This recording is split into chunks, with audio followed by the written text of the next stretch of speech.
Welcome back, ladies and gentlemen, to another episode of Superfed TV Presents Rebel Action, REL, Divisions 1, 2, and 3. I'm your host, Superfed TV.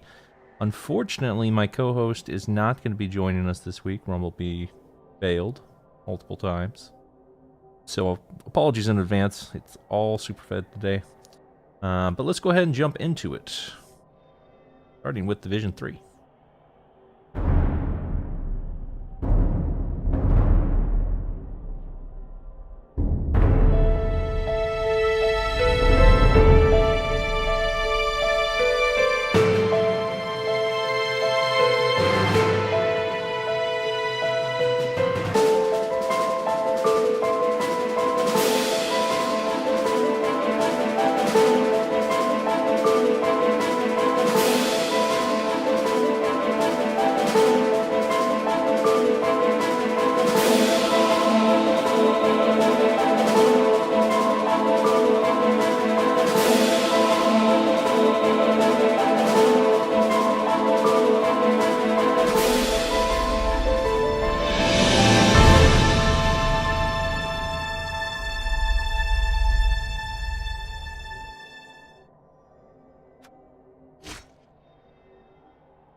Alright. That is probably the first time most of you are seeing the new Division 3 video.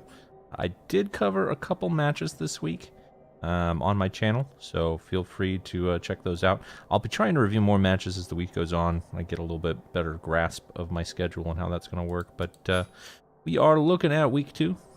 Go ahead and jump into it. This is the match I covered, Pantheon Passers and your Lizard Airy, so we can talk a little bit about this one. This is a dominating matchup by Zarky. Did quite well. Pantheon Passers had a couple positional gaffes early on, and the Wizard failed, followed by basically snakes on a 2+ dodge, so that kind of snowballed things from there, and it was an easy drive for your Lizard Airy. Numbers were also a factor in the second half, but the Pantheon Passers were able to do a quick 2-turn score to make it 1-1, and then at that point, Darky had plenty of time left to get down that game-winning second touchdown. Statistics-wise, 9 blocks for the Pro Elves. Not a lot that you could do against the, high-strength Saurus. And really, the skinks were well protected. There was a bunch of skinks, so even if you got through a couple of them, they were still going to be at full numbers the whole way. 45 blocks for the Lizards. Couple early dodge fails allowed a lot of extra blocks onto Pro Elves. Obviously, anytime you're getting over 40 blocks on Elves, you're going to do some decent numbers of damage. So yeah, this was all Lizard all day for the most part. Moving on to Tribu Urbana, playing Pro in a party. Also got to catch this one myself. Back and forth matchups, some good breaks. I would say that Pro in a party played positionally great defense, got a lot of extra blocks on Tribu Urbana. However, the removals were just about bang even. 3 knockouts and 2 injuries for 2 knockouts and 3 injuries. So wasn't really rewarded for the amount of blocks he played, and really Tribu Urbana out-elf the elves and the elf off that this was. And maybe we'll take a peek at one of these teams a little bit later on in the cast. Moving on to Revenge of the Franks versus the Midsummer Nightmares. This one was all orc, and it looks like it was a... that's why. That's why it was all orc. The other team didn't show up. Midsummer Nightmares had some scheduling issues, it looks like, and the 1-0 win was awarded to Revenge of the Franks. Tooth and Fist took on Felwith Codadal. Caught some of this one as well. High Elves just could not catch a break here. They did get, looks like, 5 passes, so I think while they were stalling, maybe they were probably passing back and forth. And 18% ball possession, so they probably eventually did the just long pass in order to get the touchdown there. 43 blocks, though. Again, the Elves just giving up too many blocks, I would say. And some of that is going to be Frenzy as well with the Werewolves, but 40 blocks themselves. So this was actually quite bashy back and forth for a Elf on Necro matchup.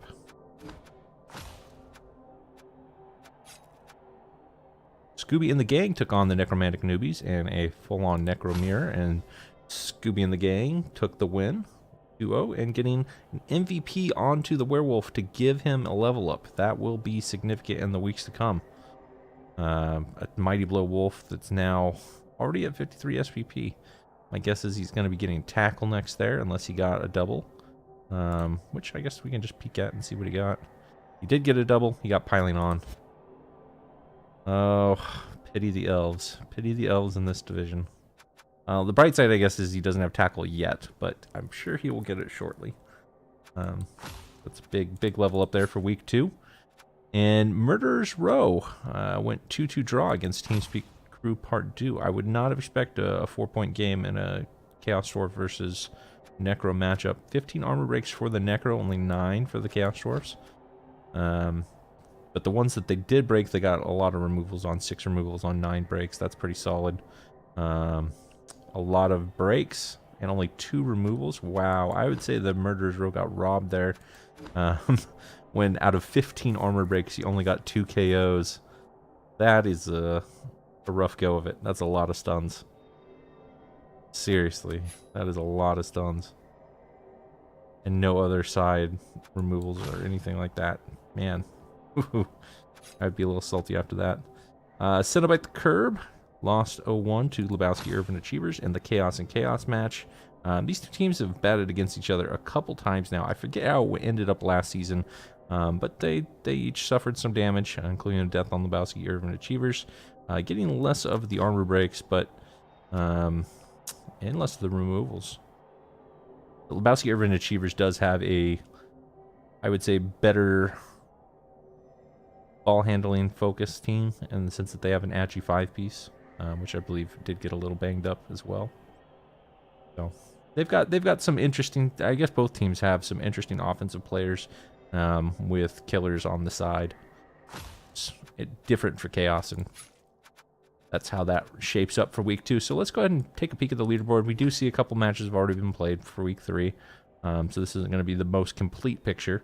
But right off the bat, Revenge of the Franks getting that concede win. So they're 2-0, looking very pretty.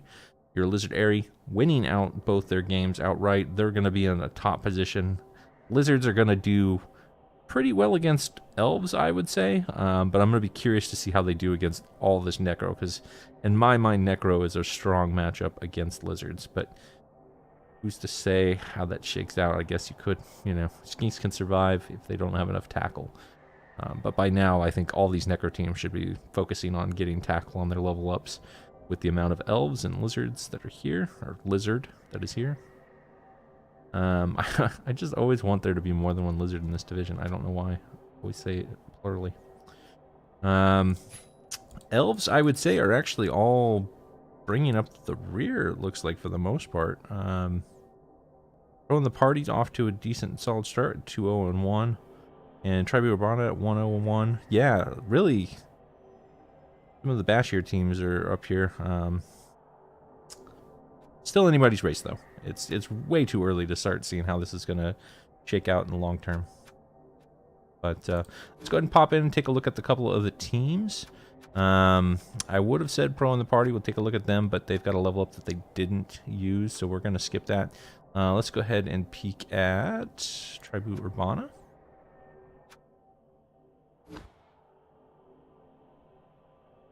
And he's got a Agi 6 player that'll be missing next game.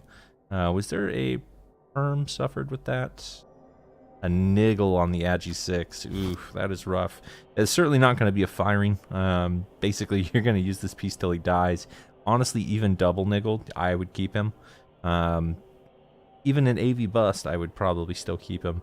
Only thing that would really make me fire him at this point would be a strength bust. Even at Agi 5. He can still do some crazy plays, so in my mind, still probably worth it, unless the season's over and then you just want to cycle him and get something else out of him. But to me, it's going to be a long time before this guy dies, unless it's just outright dead. Or at least before you get him, you would actually want to fire him, because there's just so much you can do with an Agi 6 piece, especially with Wrestle. And he's close to leveling. If you can get tackle on him or strip ball, That'll go a very long way for you. But at this point, I wouldn't even bother with Leap since he's got the Agi 6.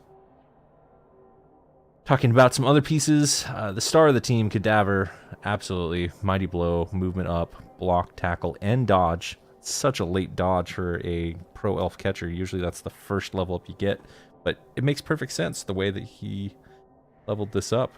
With that Mighty Blow, you're going to want block and tackle. So, and the movement up is awesome.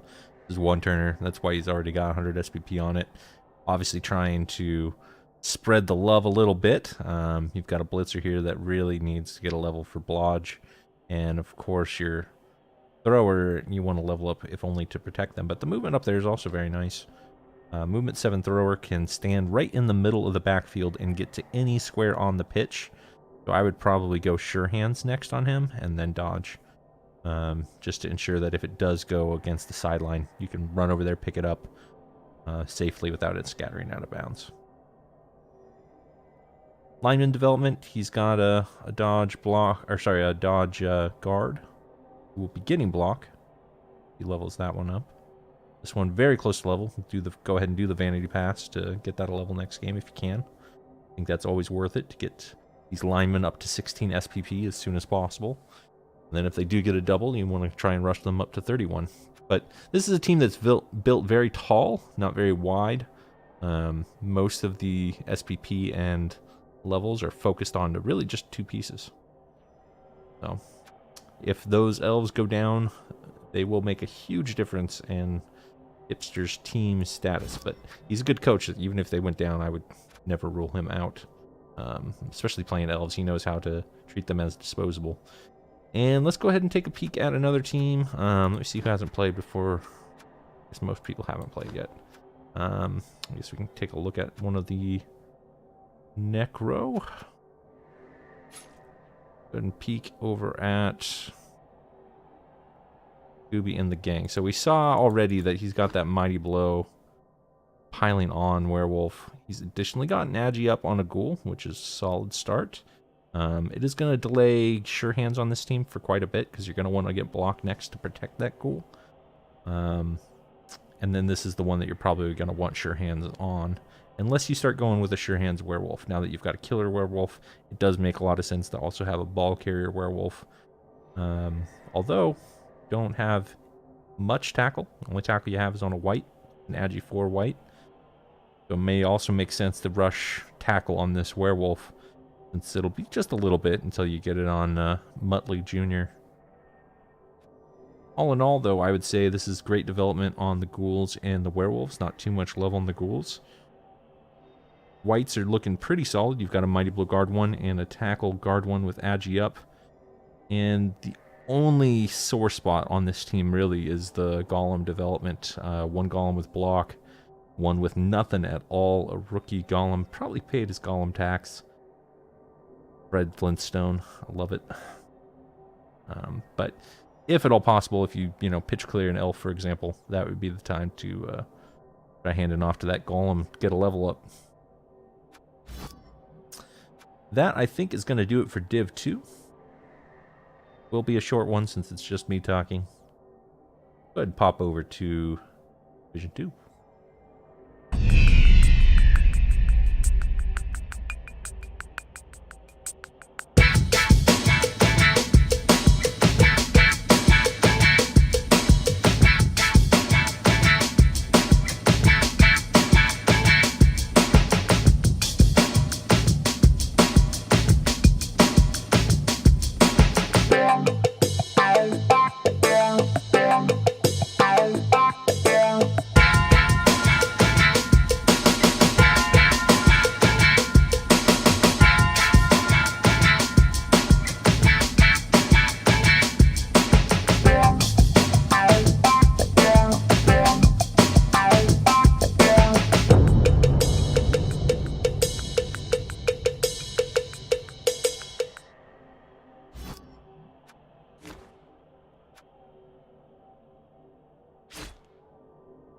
Alright, we are at Division 2.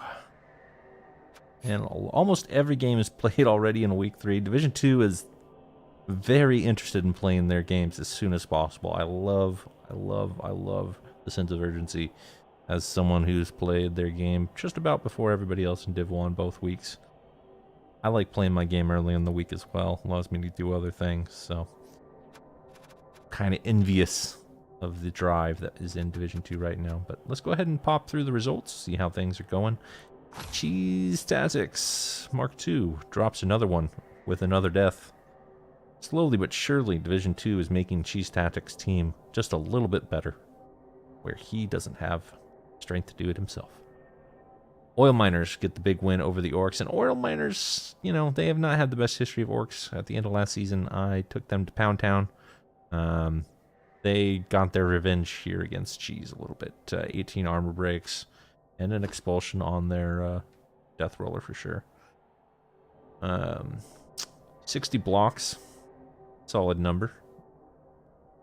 2 KOs, 4 injuries, 1 kill. I mean, if you're going to give up 60 blocks, there are going to be consequences. And I believe it was the Niggling Guard lineman that got killed, if I recall correctly, in this particular match. Not an Anime Sports team took a 2-2 draw against Not FDA Approved and the High Elf Battle Off. These two teams have faced each other several times. In fact, they actually started. Well, they both started at the same time. I don't know if they were in the same division, but they both made playoffs their first season and really climbed the ranks ever since then. I'm not at all surprised to see this end in a draw. Not FDA Approved is usually the built tall elves. He's got the single greatest elf in existence. And Not an Anime Sports team is built a little bit wider. They've spread the love a bit, but they've also taken some losses. The overall amount of deaths, though, that Not FDA Approved has gone through for an AV8 team is crazy. He cannot keep his players alive. But in this matchup, he actually managed to do that, so that's nice. Only 1 injury inflicted the whole match, and that was for Not FDA Approved. 2 KOs, 1 KO. Not bad. Ace Trucking Company got a 1-1 draw against Leafy Mustard. And the Chorf versus Lizard matchup definitely favors these Chorvs with their claw. 50 blocks to 48, but 4 injuries inflicted on each side. That's pretty solid. The 5 knockouts makes a huge difference. I'm not at all surprised to see this one end on a draw, though. We've got some really good skinks on Leafy Mustard that can just really flat out go around and run right through the Chorf team as long as the Bull Centaurs are screened off. Communist Frat Party took the 2-1 win over Treat Kundo. And 12 armor breaks versus 7. The humans definitely played the bash game against them. Actually doing quite well with the limited number of blocks. Only getting 30 blocks. Getting outblocked by the Wood Elves is actually impressive on Zork's part. But Zork was only awarded 2 knockouts compared to the 2 knockouts, 3 injuries, and a kill with the Communist Frat Party. And they do love their bash game. Certainly with the fouls, but also the piling on. Plenty of Mighty Blow. That human team is destined to do well against elves, in my opinion. Lords of Decay in a shootout match against Mennonites. This one I did catch. Lost, unfortunately, 3-5. At least he was not quite able to do it. And he went in with a plan. He went in with the game plan of, I am going to one-turn every single chance I get. And he did so on the very first turn of the game, even. On his offensive drive. And the shootout was going pretty well. It was 3-3 when snakes occurred. And those snakes, unfortunately, basically stopped Khaleesi from getting his 4th score. And then Mennonites just converged on the ball like crazy. It was near the midfield, of course, because he was trying to go for another 1-turn. And it didn't go that cleanly from there. The elves are... I want to say the rats had a chance to get a hit on the ball when they tripped themselves up again. So it was more than one pair of snakes that really caught them out and kind of handed that one over to Mennonites. But both teams played really well here. The death was just a line rat. Nobody's consequential. And both these teams will be still probably in the hunt going forward. But big win for Mennonites, who, as I predicted from the start, are going to do very well this season. We'll get to the leaderboard in a minute. Continuing on with week 2, Iron Man played the Booze Cruise. Motley's Dwarves got to taste what it is to play against the Iron Maddened on an Avian team with very low movement and very low agility. And 17 armor breaks did some work. 6 knockouts and 2 injuries for Gengar out of 56 blocks. Booze Cruise even down on the numbers, though. They kept in there, and they were willing to throw some block dice. 53 blocks for themselves. 1 KO, 2 injuries, and a kill.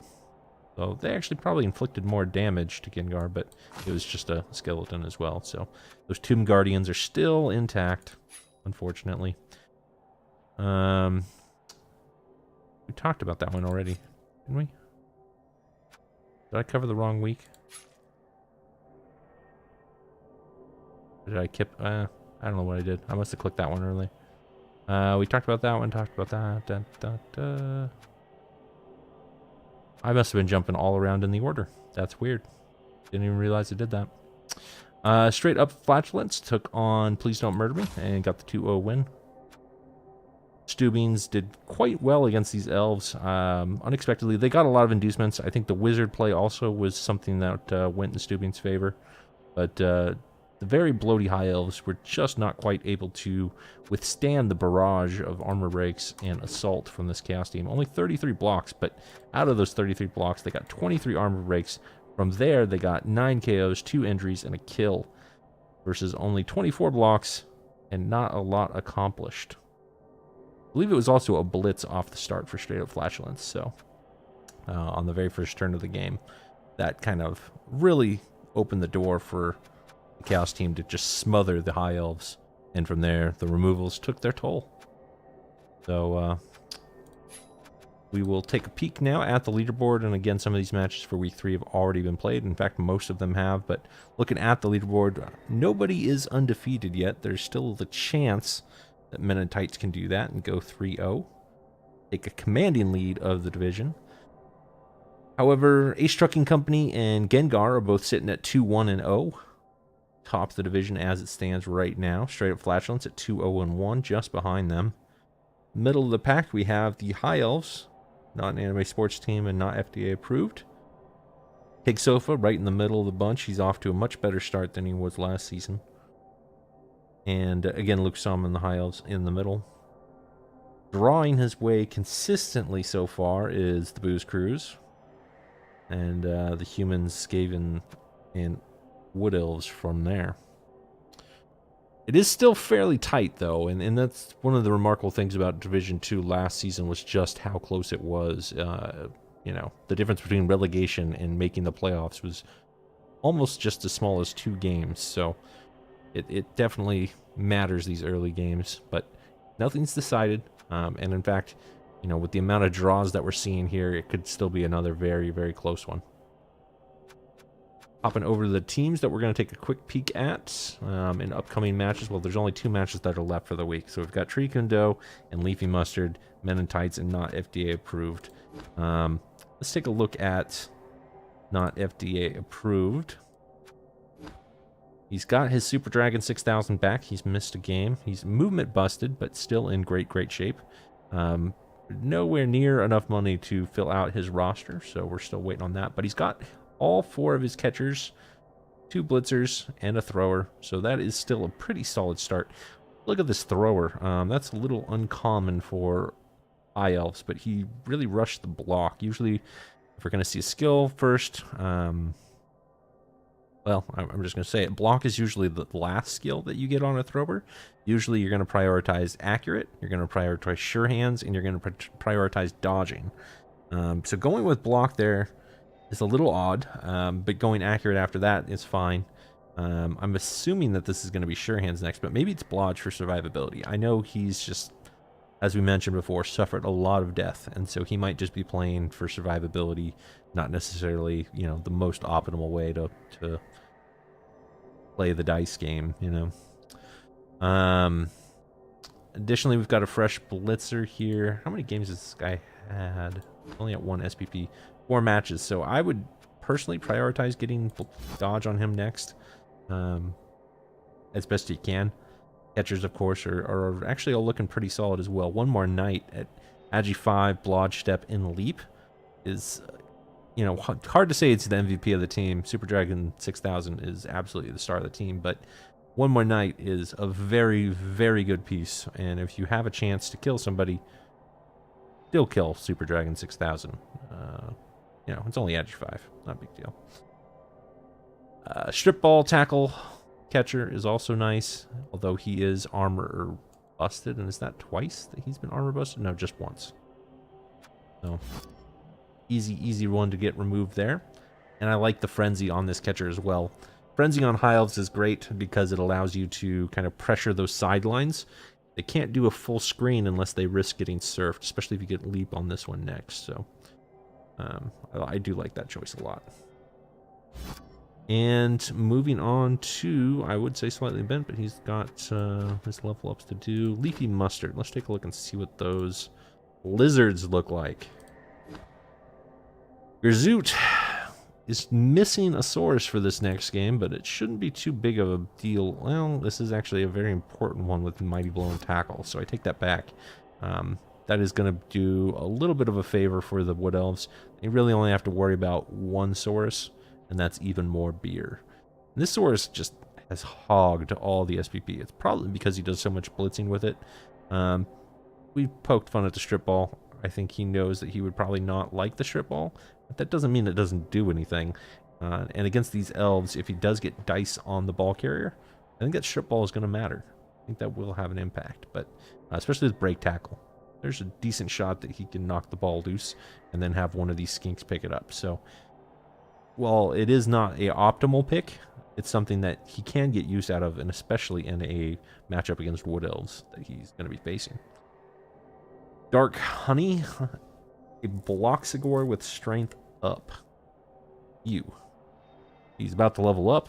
I assume he's going to get guard, maybe stand firm. I don't think I would even bother with stand firm on this one, though, because with that strength up, it's going to be so hard to get, you know, dice thrown at him. Maybe Break Tackle would be even better. And as I say it out loud, I think I like Break Tackle a lot. But he doesn't have a lot of guard on this team, and there are some significant bash teams in this division that he's going to struggle with without having ample guard, one of which was Ace Trucking Company, so that's nice and behind him. But when he plays Gengar, yeah, he's going to have a Strength 6 to match, you know, one of the Strength 6 Tomb Guardians there. But the guard is going to be an issue. So, something to consider. Bloodleaf, an awesome one-turning skink. Just needs one push. He's got sidestep for it, so even if he's down on numbers, you cannot rule this one out. It's stunty as well, so it doesn't really care how many tackle zones you got. All you can do is put tackle on it and hope that that makes a difference. One SPP away from leveling.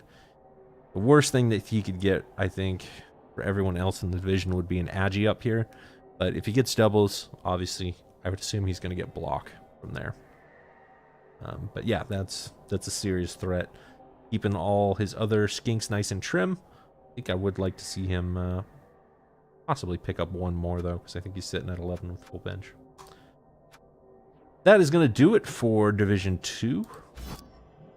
We will, at this point now, go ahead and cut over to Division 1.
Welcome back.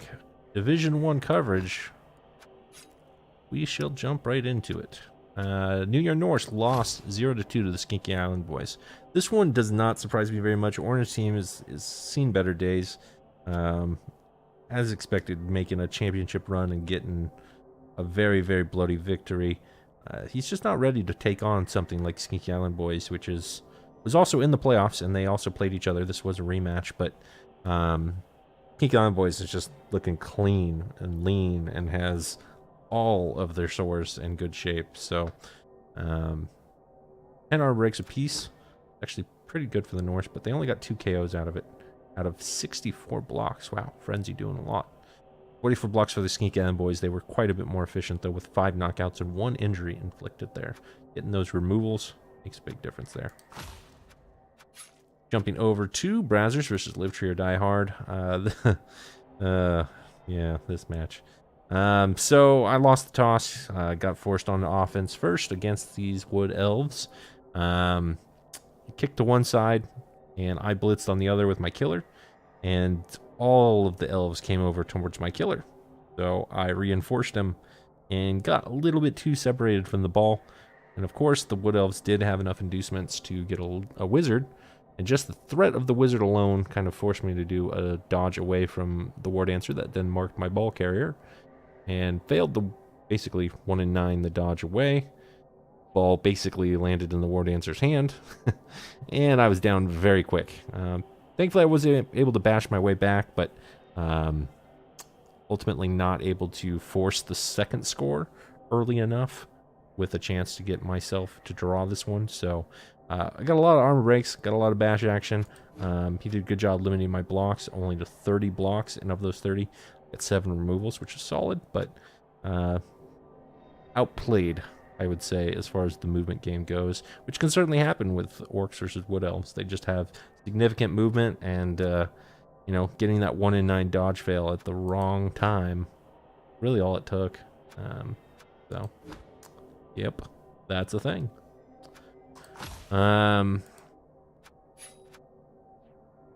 Tadpoles in the big city lost 0-3 against Gloom and Zoom. They are off to a rough start. 130's Lizards have been getting a little battered and bruised.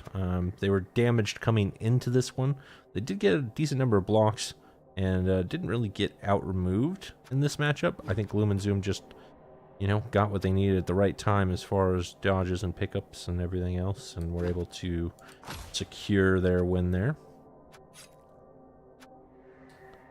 3 mountains. Oh, actually, and inducements were a factor there as well, now that I think about it. But 3 mountains took on Howl at the Moon and got the 1-0 win. Unfortunately, Rumblebee is not here to tell us about how the match went, but I did catch it. Star player got the MVP. That's deserved. One of the star players didn't even make it onto the pitch, which is funny. Howl at the Moon came in with a wizard, used it aggressively early, didn't get the result that they were looking for with it, though. I think the wizard just flat out failed, and Howl at the Moon was really, at that point, not able to ever get near the ball in a serious way. Did lose this one 1-0. I think there's opportunities to tie it, but I think 3 Mountains just kind of had a really dominating performance and had decent numbers as far as both blocks, armor breaks, and removals. 62 blocks succeeded, 6 KOs and 3 injuries, and really without Rod, Rumblebee is still figuring out how to play this team in this game without his usual style available to him. Pastry Pest took the win 2-1 over Eat Man Things in this Skaven on Skaven match. Surprisingly, it was not a one-turner showdown like the match that we talked about earlier with Khaleesi Maya. 17 armor breaks versus 16 armor breaks. This was a bloody match considering that there was only 25 and 29 blocks. But 5 injuries inflicted, 4 KOs, 2 injuries over here. Significant injuries, I would say, for the Pastry Pest as well. I believe they got both Vermin off the pitch multiple times, so just makes it very tough for Eating Man Things to kind of play against when some of their stars are getting removed compared to the just line mats getting removed for Pastry Pests. But good match, and Rats Off to You took on Steve, got the 2-1 win for Golgothan. Gary Friendly putting in work there. 8 armor breaks to 14. And MVP on Brandon the 4th. Decent amount of removals for Steve, but they just weren't able to shut down the quick action. And I want to say this one was a one-turn victory, if I recall. Animal Farm lost 1-2 against Necronomics. Sace struggling against that Necro team. Equal number of blocks, just about. 5 removals, or 5 injuries and 3 knockouts versus 2 knockouts, 2 injuries and a kill. So Sace suffering some attrition still, but able to put kind of a smack right back at Necronomics. Just the werewolves, man. They're too good. Too hard to knock those out of scoring range for sure. Just with their massive amount of movement. So I didn't actually catch this one. I wish it was still available. I'd watch it. That'll do it for those matches. Let's pop on over the leaderboard. A couple matches have been played. Right now, though, Live Tree or Die Hard 3-0 in Division 1. Not Duberman's first time here. Obviously a very talented coach, and he beat me week 2. So that's helping him definitely up there. Skinky Island Boys, I think, are the bigger surprise coming into the division, off to a great start at 2-0. Rats off to you, Golgothan. Again, not his first time here, but he's coming back with a full, healthy Skaven team and just a disgusting one-turner, so that is a good way to go. Pastry Pests got their second win against me week 3, which we'll talk about next week, but they're also looking good. So a bunch of the agility teams really dominating Division 1. This is interesting. Unexpected, I think some might even say. Necro behind them in the middle of the pack, and more of the Necro down at the bottom. Tadpole's also off to a rough start, but still not out of it yet. Couple more weeks, if they're still winless, that may be a different situation, but right now I think anybody's game to turn this around. Looking at the matches still to be played for week 3, Sneak Island Boys need to show that they can take on Skaven. If they can't, that's going to be a real big weakness, because there's 2 other Skaven games after this one that they're going to end up playing. The Necro on Necro match here will be interesting, because there's only 1 werewolf for one side and 1 werewolf plus a rookie werewolf. So I guess technically 2, but really it's not Rod, so I don't know. We'll see how Rumblebee does, but this could be one where, you know, a legend dies. Gloom and Zoom takes... Oh no, that already... We're not doing that. That's next week. New Year Norse set to play Rats Off to You, and Tadpoles in the Big City taking on 3 Mountains. This is going to be one where somebody needs to... Well, I guess he had a win already, but Tadpoles in the Big City have a chance, I think, at this point to turn their season around going through those dwarves. So let's take a peek over at Yasubulu's team, 3 Mountains. Hope we didn't do this last week. I can't remember, honestly. We might have. But tons of stat ups. Got a movement up on the Troll Slayer with Tackle now, so this is a really nice complete piece. Juggernaut on this one, so an even better surf threat. I like that. Probably actually take Juggernaut on this one too as its last level. Whistler got a strength up, or has had a strength up. Not a lot of SPP going his way, but that could turn into a very useful piece. I might even say to get Stand Firm next, but probably guard. Agi 4 Blitzer, this one's been around for a while with that armor bust that Rumblebee gave him last season. And, of course, the star of the team, Hell's Gate, movement up, Agi up, Lodge, step, and he starts with Sure Hands. So, I don't know if this is going to be the season where he makes Legend, but if he doesn't really want to risk handing off or feeding some of the other players, there's no real reason for it to go to anybody else with the touchdown. So, there's, I'd say, a decent shot of Hell's Gate making Legend this season, which would be interesting, because he rolls doubles very, very often in stat ups. So he's got 2 doubles and 2 stat ups. Who knows what he can get next? A strength up to make him even more ridiculous. Probably. Moving on to the Skink Island Boys. We'll take a quick peek at them since those 2 are playing each other. And some amazing skinks. Normally we we saved the skinks for last because there's not usually much to talk about there. But the Agi 4 block skink is amazing in itself, even with a movement bust, no big deal. And the double movement up natural one-turner with sprint is crazy. Crazy good. I can't tell you how many times I've seen a movement 10 skink. It's always possible, but to roll that, but it's just uncommon that they live that long after they get the first movement up. So the fact that he's got 2 movement ups and sprint means that this guy is better than a lot of the natural one-turning Skaven that we see, because he's stunty, so he just runs between the tackle zones. And then we've got another Blodge Step diving tackle skink, and Scorn the second. Just a ton of capability and options with these skinks. They need to suffer some attrition. They are a little bloaty. He's coming in 1910 TV, but they can do some work. So I'm hoping that somebody can whittle these guys down, only for my own benefit. Moving on to the source, Frenzy picked up on the break tackle block, and I'm assuming this is in an effort to help him out against the Agi teams. But Frenzy always does things. Surf threat is there now that he's got break tackle and Frenzy combined. Can't just mark him and put somebody within 2 squares of the sideline. So that will absolutely be a threat. Crux, Duke the Second, not a lot of development there. He is only 1 casualty away from a level. So as long as he's not a Bloxigor, that will make me happy. This one, though, this Lizard team has a decent amount of guard. So this is the opposite of what we were seeing with Zoot. Where I think 3 guard is kind of the minimum standard that you want to have with those lizards. That'll keep you in a lot of these bash matchups with the amount of strength that you have on your team as well. And if you can get 1 more guard, then he's really turning the corner. And I'd say he's competitive with orcs and dwarves at that point, and just the straight up bash you out match. So good looking team. Good start for Skinky Island boys. Curious to see who can take them down.